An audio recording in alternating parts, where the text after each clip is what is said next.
I would say this is such a rare opportunity. It really is to do audio drama in a wonderful theater with a fantastic group of people.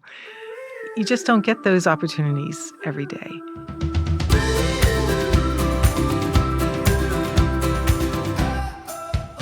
Welcome to another episode of The Table of Content, where we talk about all things We Are One Body Audio Theater. I am your host, Albert Sines. So very glad to be with you today for this next episode. And today we continue our opportunity to speak with and get to know our audio theater volunteers. And we are joined today by Karen Merritt. Karen, hello, welcome, greetings, salutations. Welcome, greetings, and salutations to you too. Thank you. Thank you. So happy to have you here on the show. Thanks for carving out some time to be here with me and give our audience a chance to get to know you. Oh, thank you for having me on. I'm excited to be here. Well, let's get into it. As always, when we do the volunteer interviews, first and foremost, I want our audience to get to know who you are a little bit better. So can you give us kind of a synopsis of your background, a little bit of your history? Who is Karen Merritt? I will try. I am a Pittsburgher. I was born in Pittsburgh, and I am a wife, a mother. I am a caregiver for my mom, who's 91, and I'm also an actress. And so my acting journey started in college, and I did lots of theater, and then I'm doing audio work and all kinds of things. I think that's about it. So you said your acting career, and as it is, you already have a full plate. I mean, wife, mom, caregiver. So, but acting, you started in college. What was the draw to acting? I love theater. I love stories. I love the whole process. I think it's most exciting for me to be in with a group of people telling a story. I love stories that move people. I love stories that help people or encourage people in some way. And so I've always been drawn to theater first. And so was it, on stage performance, that the kind of theater is where you started your acting career? Yes, stage work. And was there something that you enjoyed particular, because you said stories that move people, but was there a genre? You were a dramatic actress, you were a comedic actress, where was your love, or where did you find yourself being more drawn? The plays that affected me the most were plays that were related to my faith. Okay. In high school, our church had done a show of Godspell, and it was so interesting to me to see how theater can be used to tell stories about God and the Bible, and it was a way to connect with people emotionally too. And then it made me want to learn more about Christ, about the Bible. And then I started to find other things at our church that we did back before college. So that's what really got me hooked, I think. And I got into some storytelling as well in college. And in college, I had the opportunity to learn a lot about Shakespeare and all the different genres of theater. But I really, really enjoyed plays that affected people in a positive way. I like that sort of the journey for you actually began with your faith, that your faith sort of gave you the opportunity, and then you sort of just ran with it as you went into college. Um, I think it would be easy to say that a lot of times in acting, that a lot of people, that there's sort of a separation of that sort of career, whether it's professional or as a hobby. but a separation of acting from faith, because a lot of the stories that are out there, that are not necessarily either Christian based or they're just the opposite end of the spectrum, you know. Mhm. So you sort of found a path that sort of kept you together, and you didn't sort of like, well, I went onto the stage and I lost my way and I lost my faith along the way. And, you have some sort of comeback story later on. It just sounds like the two sort of worked together for you, sort of in a harmonious sort of way. I think so. I try really hard to choose plays that are I pray about everything and I just say, "Okay, God, should I do this play?" And it's different reasons for different plays. But I was so excited after college to do children's theater Okay. first. And we did a lot of social issue dramas where we could help teens and children to stay away from drugs. We did plays about stranger danger. We did plays about divorce, grieving. I mean, they're heavy things, but they were really, really meaningful at that time. And I often think about Mr. Rogers. I love Latrobe because of Mr. Rogers. I love Mr. Rogers. And he would talk about difficult subjects to children. And I felt like that was part of my job back then. And then I came to Pittsburgh and I came back to Pittsburgh, I should say. Okay. Yes, because I went away and then I came back. And I worked with a company called Saltworks for a lot of years. And at the time, it was a Christian-based company that produced plays in a similar manner that were social issue dramas for schools. But they also had church plays that they would do. And I got to do different books of the Bible, which was exciting to bring stories to life as a storyteller, not trying to take on the characters, but just storytelling. Mm-hmm. And we did a lot of plays during that time that were uplifting. So you continue through, and somewhere in here, you actually take up voice acting. Is that correct, or no? Kind of. I went on to grad school Okay. and to pursue more acting, and that was an open door that God made that I don't know how I got there, but God opened a door and I just loved every second of it. And then I started my family. So after grad school is when my husband and I decided to start our family. Mm-hmm.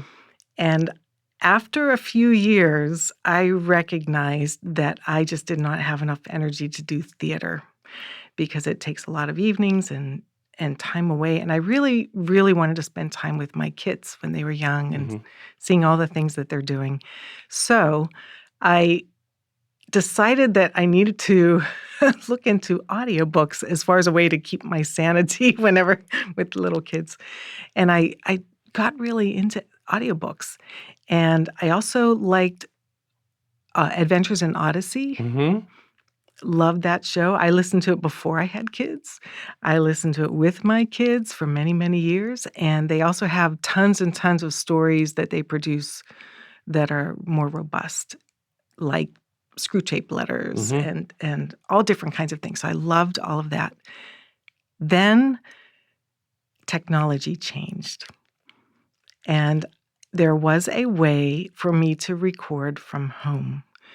So I took a bunch of classes, got my studio together, got a lot of support technically, and that's when I got into doing audiobooks because it was very flexible. I could do that with my kids in the middle of the night. Right, right. Yeah. All right. So we're piecing the puzzle together here. So you make the transition into starting to record audiobooks, hmm and we're going to sort of just do the magical time jump. You find us here at We Are One Body Audio Theater. How did you find us? I can't remember exactly, but I think I was so desiring to do radio theater, and there really isn't a lot of opportunity. Nothing, especially something like focus on the family's adventures and odysseys. Right. Is kind of what I was thinking. But I'm in Pittsburgh, and there really aren't a lot of places that I know of that are doing it and that have the qualification of me wanting to do positive content. Until I think I did a Google search and I said radio drama Pittsburgh, or maybe it was a Facebook post, or somehow, some way I saw that this company existed. And then I saw that it was volunteer. I'm like, great. And so I just thought, well, maybe I could do this. And that's how I found you.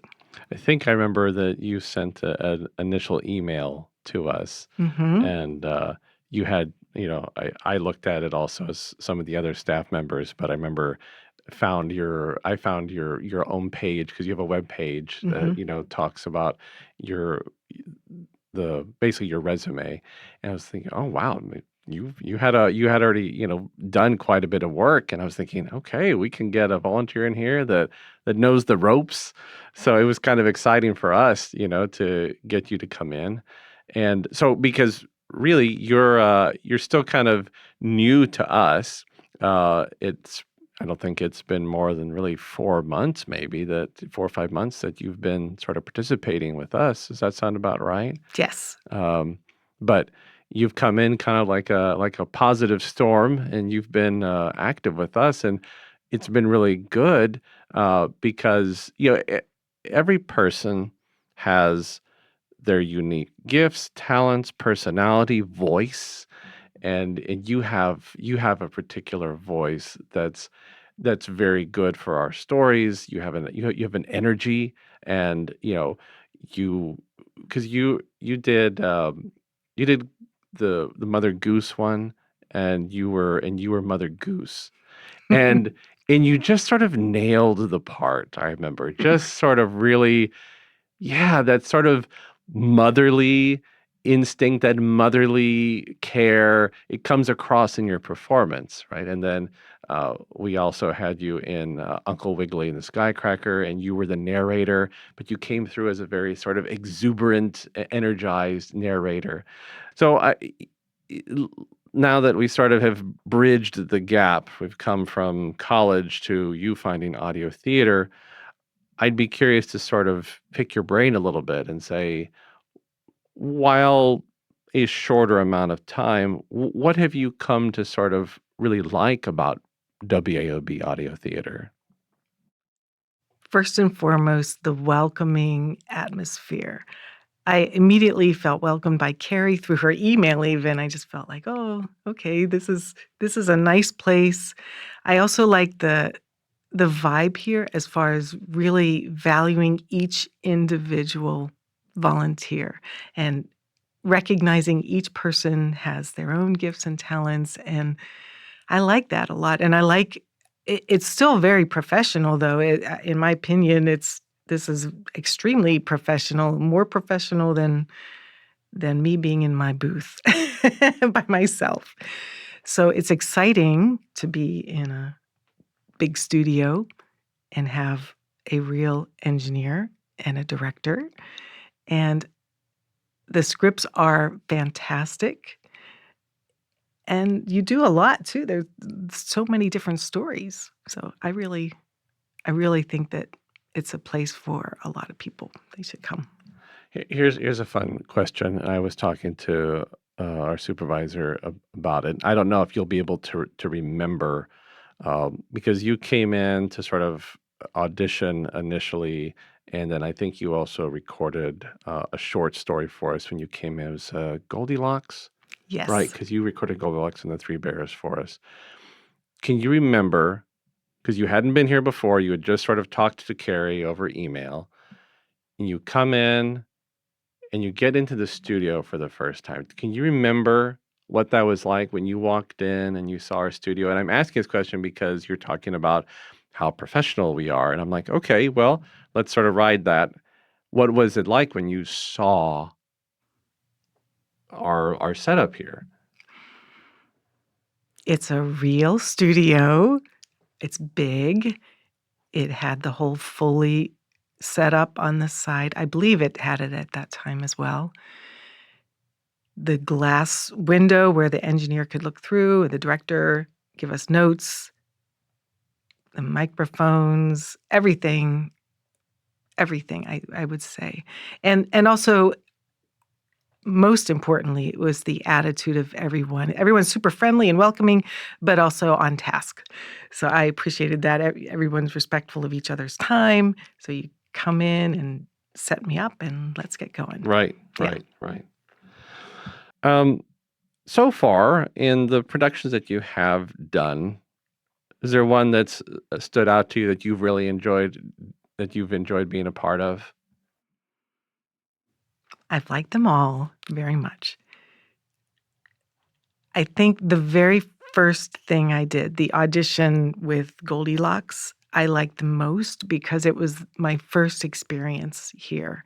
And just getting to learn a little bit more about the vibe here, about what you're looking for. It didn't feel very pressured either, because I have worked in other professional studios where you're trying to get a commercial done, or it's Sure. very, very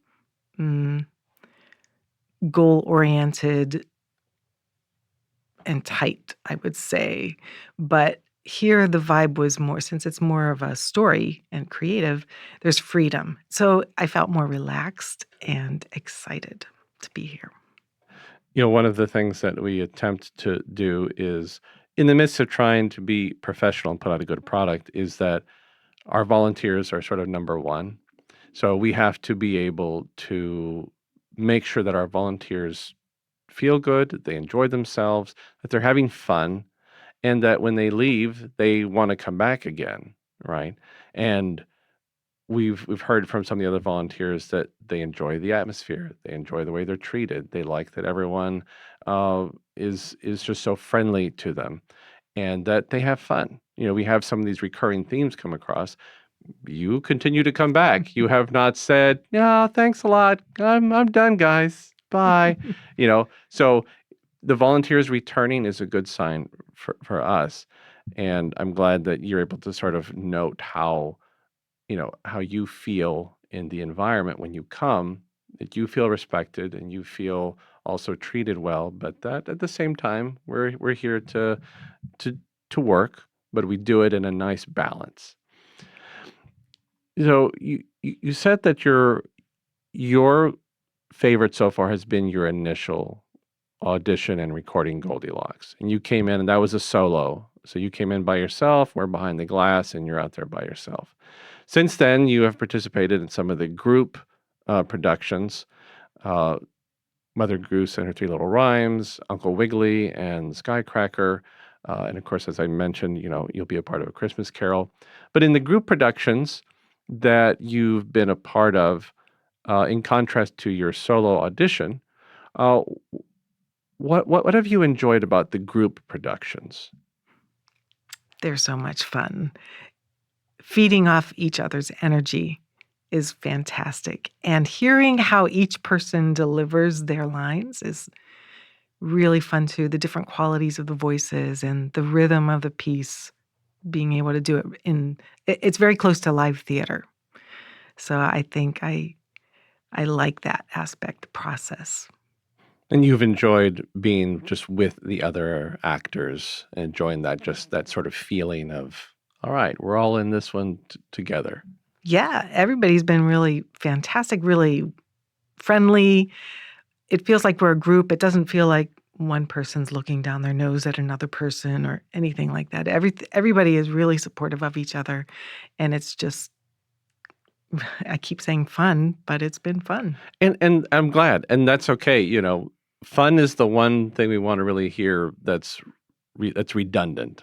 People can continue to tell us how much fun they have here, because we also want to have fun. While the staff, we work here, we want the environment to be fun, right? At the moment that we lose that element, the productions are probably going to suffer. The volunteers are going to notice, if we're not having fun, then they're probably not going to have fun. And if they're not having fun, then the production is just going to go. So it is a large goal that not only to come and feel welcomed and feel treated nicely, but that you can say, I have fun at WAOB Audio Theater. So you can say it as many times as you want. If you can't find another word for it, please, by all means, continue to say it's fun. So we are trying always to make sure that everyone here can say, I had fun at audio theater. Yes, and the productions themselves, I listened to several and have also had fun listening to them, and they are high quality. I watched several before I came here to audition, and I thought, wow, this is amazing. I would love to be a part of that. Oh, again, we're really glad that you found us. The statistical percentage of people who sort of basically cold call us is pretty minimal. We It's a word of mouth. Sometimes people say, "Hey, you should go and check out audio theater," or someone will see a post that we put up somewhere, like a flyer or a banner for an audition. But the people that just sort of, I found you by accident and I'd like to come in, that's a pretty small percentage of our volunteers.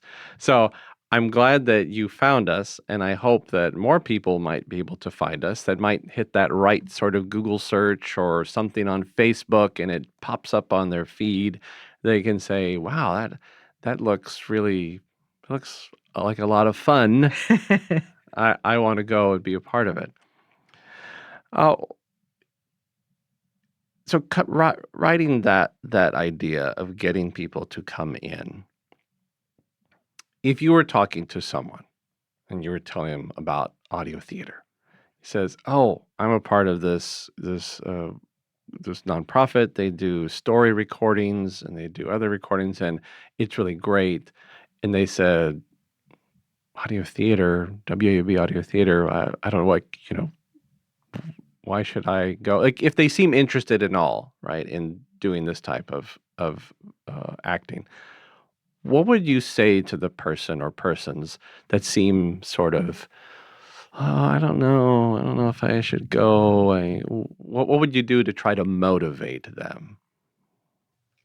I would say this is such a rare opportunity. It really is to do audio drama in a wonderful theater with a fantastic group of people.